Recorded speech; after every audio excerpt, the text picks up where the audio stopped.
everyone, Van Dawn here. How's it going? Long time no see.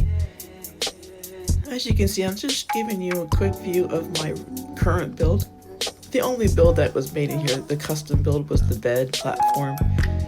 It's about 26 inches wide by almost 5. I'm 5'7", so it's about 68 inches or so, I think.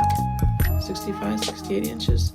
So it's just too much. There's too much going on here. I decided to take out the dunnage rack that was small and, well, I think it's big in my opinion in that space, and the custom bed. And in this way, I can just put the bed on the floor, make more room. I have a different lower dunnage rack that's longer. It's 48 inches by 14 inches wide. And you'll see later in the video that I'm going to stick that in there. And I also have a metal swivel arm mount that is able to be moved into any of the 4 dunnage rack. There is holes on the corners, which are inside the poles, so they're actually hollow. And you can take the cap off and put a portable, it's kind of like a knockoff of the, I can't speak right because it's early in the morning. What are those called? They have them in big vans. They basically, you can take it. It's a tabletop, and it has a long arm. Laguna table. It's kind of like a Laguna table, but a way less money than that, and actually more portable and cheaper. And it's simply putting pipes together with 90-degree elbows, and you can move it around for cooking food, a platform to watch TV, or put on your laptop or work. And you can put it inside or outside, and it can hang back behind the, right where I'm at, the tailgate, to actually cook on and prep for food. It's a bamboo wood table, so it does have 2 layers of protectant on it, so I can't cook on it or cut some food. I'll still have to, of course, clean it and be careful with it. But yeah, basically it's a bamboo cutting board with a 1/2-inch flange on it. You'll see later. I'm going to actually put that in my next video. It's not in this video, but I did get it done. I just haven't edited it yet. You'll see me, I'm pulling out the custom bed. It's actually not heavy, it's just awkward weight. It's just awkward long. So I have to take it out slowly. And the front of it, actually part of the front of it has a piano hitch to fold out for more storage for the base, which is really cool. Nothing wrong with it at all. I love it. I'll keep it. I just won't use it for this build. Maybe down the road, if I change my build again, I'll have it possibly, or for my next build, my next vehicle, who knows what that will be. Could be another element, could be a minivan, could be something else. But I really do enjoy my Honda Element, and I will say that I really enjoyed my van too, so I don't know which one I would choose. It'll have to be something within a budget, of course. I have a budget that I have to adhere to. I'm just taking my little mini sweeper and sweeping out the dirt and dust underneath and whatnot. There's a little rubber platform that I have there. It's a 1/4-inch foam. It's actually 3/4-inch foam that I laid down and trimmed. So when you get on your knees in there, you don't hurt your knees too much because it's you go low to the ground. You can't stand up in it. But that's not what it's made for. The SUV camping is not made for hanging outside. Hanging inside the SUV is hanging outside the SUV and going to bed at night and being comfortable.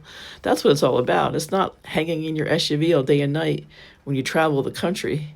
You go out of your vehicle to go travel the country. You don't go inside of it. That's my philosophy anyways.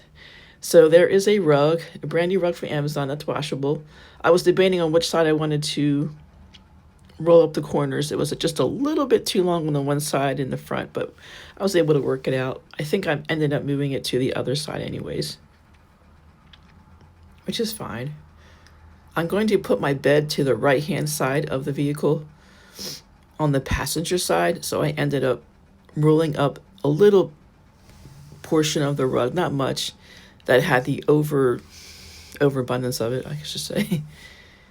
So I took a 7-inch memory foam mattress and I ended up cutting into 3 pieces so I could actually, during the day if I wanted to, even though I probably wouldn't end up doing it, wasting my time, but I could do it if I had a lot of time, is to take 2 of the, make it into bed, basically make it into couch mode. I guess I'll stack one of the on one on the other and be able to have a little bit more space in there towards the end of my feet, but I really don't see myself doing that unless I get really bored, I guess.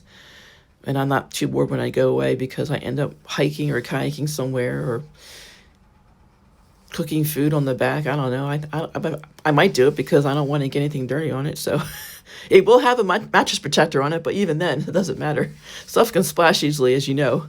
So I might put a towel on the back for it to cover the bed, just so I don't get any food on it by accident. I will have a mattress cover, a fitted bed sheet, and of course a regular sheet, and then a comforter on top, probably folded in half because it's shorter and almost a single bed. Well, it's less than a twin. It's more than a single, less than a twin. Let's put it that way. Now you'll see I have to cut off there's one part of the edge, as I'm pointing out right there, that you have to cut off. I ended up cutting that with a butter knife. It's hacked, but it works.